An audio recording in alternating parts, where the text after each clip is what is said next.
Welcome to week 9 of Wani Pugs 2019. We are officially on the back half of what looks like to be one of the closest races in league history. From top to bottom, side to side, this league is as close as it gets. With 3/4 of the teams separated by only a single game, it's truly up for grabs. Without further ado, let's take a look at last week's matchups. In our first matchup, we have myself taking on my arch nemesis and chief rival, Kyle Perry. It was a hard-fought nail-biter that came down to the wire, with KP unfortunately earning the W. Scoring 156.3 points, it was going to take a monster performance to take down KP. I gotta be honest for a second, folks. As much as it pains me to say it, this team is dangerous. This team is more stacked than Kike's mom. I'm sorry, I really am. That joke was messed up. I should really start reading these ahead of time. Anyways, the league can really benefit from a Carson or Barkley injury, and it's coming. This one hurts, guys. I mean, I just put my face through a door Saturday night, but this hurts much, much worse. Call me Plaxico Walker because I just shot myself in the foot trading Edelman for OBJ. Had I not made this trade, I would have won this week. Had the most points and maybe even paid myself 20 bucks. Not sure. It's late and my I'm tired. Chiefin chose me. Incorrect. In our second matchup, we have a resurgent Chiz defeating a dejected Kike in a pretty one-sided victory. Riding the W3, Chiz manages to find himself back in the mix. Rumors swirling say that this may be the hottest team in the league on and off the field. Starting Daniel Jones proved to be the right call, and his 39 points secured the win and brought him back with the pack. My producer forgot to write anything about Peter Pan's team, so we went back and analyzed. His team was garbage, not much to even say. Chiefin chose Peter, incorrect. In our third matchup, we had Sean Rod defeating Dylan in a very entertaining and high-scoring affair. It's a bird, it's a plane, it's a Sean Rod. That's right, folks. A W2 has Sean flying up in the standings. I know it's Halloween and all, but this team is scary. The only real way this team implodes bearing catastrophic injury is user error, which can't be ruled out. Kenny Golladay? More like, can he go all day? To which the answer is yes. An injury to Dalvin could spell disaster for this team, as Madison is nowhere on site on his bench. Dylan! You know what? You know what that you and your team have in common? 5 straight L's. Crazy to think. But our very first guest on CCTV is now tied for the worst record in the league. Wow. Kind of makes me feel sad, to be honest. I thought you were redefining the way we played fantasy with your set it and forget it, no-look strategy.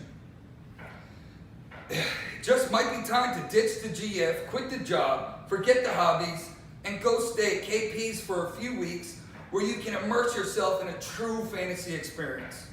Chiefin chose Sean, correct. In our fourth matchup, we had Russ continuing his hot streak and taking out Mr. Wednesday at 11 himself, Beat On. Rusty's anything but the aforementioned as he continued his hot streak with another dub.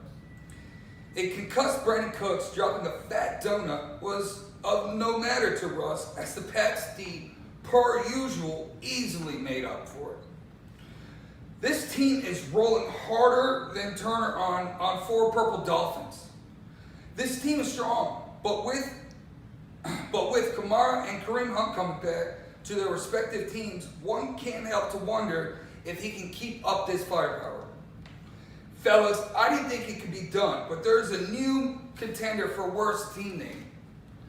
Beat On, aka Riddle Me This, Freeman, Now, I spent a good amount of time, honestly, more than I would like to admit, trying to figure out what the hell this team name means, and I just can't. Riddle me this is right because I'm lost. Anyway, your team lost again, unfortunately, and you're looking through your bench, it's very weak. Lacking that oomph, that knockout firepower. Very Sean-esque. Chiefin chose Russ, correct. Matchup numero 5 saw fan favorite Turner losing to fan hated Chevy. Chevy played Aaron Jones, and that just about covers that. With Turner, another sub 90-point performance lent himself to another loss and continued fall from grace. Receiving 3 points from your tight end irks real bad.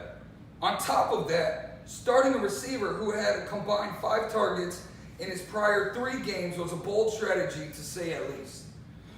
Turner had more questionable moves this week than KP on the dance floor. With not much outside of a black Squidward, Mikey T is looking rough. Chiefin chose Turner, incorrect.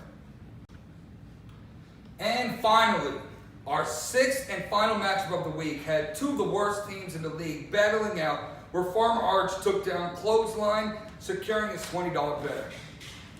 Let's see the band of misfits Arch managed to put together this week.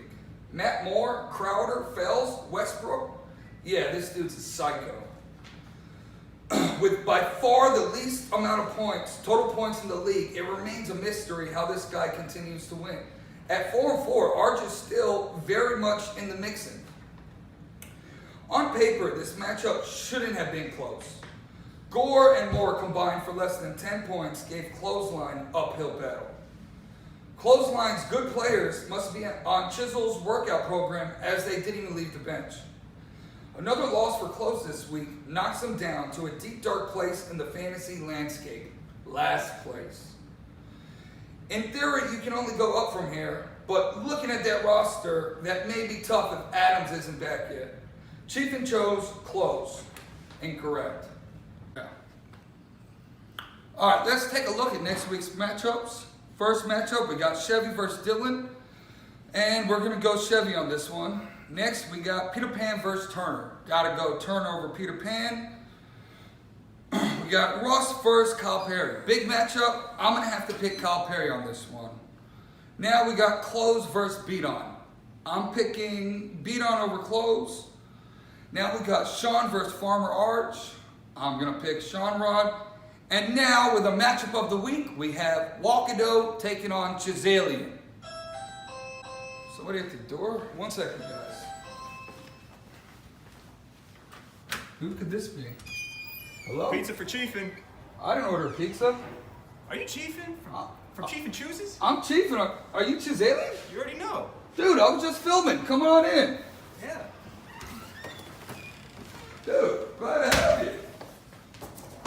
What a crazy coincidence. Right? All right. Dude, glad to have you on the show. As you know, we play each other this week. This should be an easy matchup. I'm planning on a W4 for sure. I doubt it, man. I lost last week, and I never go on L2. I never go on a W4, so what better time to start than now? If it hasn't happened yet, it won't happen yet. But anyways, we both have one player playing tonight. You have Emmanuel Sanders. I have Tevin Coleman. I gotta say, I like my odds. You liked Emmanuel over more points than Tevin Coleman this week? That's easy, man. Easy. Tevin Coleman scored 4 touchdowns last week. Yeah, he's way overdue. That's way, regression to the mean. Even regression, I don't even know what that means, but it sounds like 3 touchdowns to me. Yeah, we'll see what happens, man. Hey, are you going Daniel Jones again this week? I don't know. It's he's in the starting roster right now, but only time will tell. I've been feeling the waiver wire. I got a couple other options in mind. We'll see which way I end up bouncing on game day. Are you still a Miami Dolphins fan? No, I'm a Pats fan, baby. Are you? Yeah. Well, you also got the Jets defense in, so you're pretty much anybody but the Dolphins. No love for the Bills? Nah, I don't really love the Bills. Nah, I'm not a big Bills guy. Who is your biggest regret drafting this year? Oh my God, biggest regret drafting. I drafted Julio, who ended up fetching me Lev Bell, who's done nothing for me. So that's a pretty big upset. I saw somewhere Bell is quite upset not getting so many touches. Yeah, me and him had a long talk about that. We're both pretty upset. I see. I would say Antonio Brown. He gave me nothing. 1 touchdown. That was about it. Who are you scared about playing in the week? In the league? Ooh. I mean, there's a couple teams out there that have some depth, some firepower. Yeah, but I mean, there's also that RJ Grandpa power, which is unexplainable. Yeah, I don't know. He beat me. Yeah, I'm very scared of I don't playing even know how that happened. Luckily, I played him twice, so I'll get another crack at that. So that's an easy dub. That's not I've been going through my curse of the grandpa's true. You never know. I mean, the guy's 4-4. He has a better record than I do. So we'll see what happens. Well, let's put a nice little $10 matchup on this matchup. $10 bet on this matchup. Me versus you? Yes, sir. Let's do it, man. All right, glad to have you on the show. It's been an honor, man. I couldn't believe the coincidence of me delivering a pizza. Next thing I know, you're going over the matchup of the week. Perfect timing. It's unbelievable. It's incredible. It truly is. All righty, everybody stay tuned. Watch next week's Chiefin Chooses.